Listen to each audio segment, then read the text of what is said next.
So guys, to fix this, head straight to your phone menu.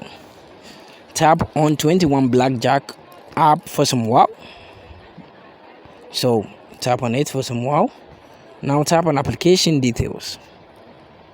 When it's open, you're going to see that you are going to be in app info. So when it gets here, tap on notifications and make sure the show notification is toggled on. When it's off like this, just turn it on.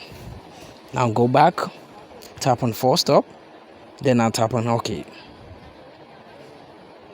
After doing this, tap on storage and cache, then tap on clear cache. If you clear the cache and it's still not working, then tap on clear storage. Then after that, tap on OK. So after that, go back, tap on mobile data and Wi-Fi or mobile data and restriction will differ from your device. So make sure the background data is toggled on. After doing this, what you have to do is to restart your device. Tap on the power button for some while, then tap on reboot to restart this.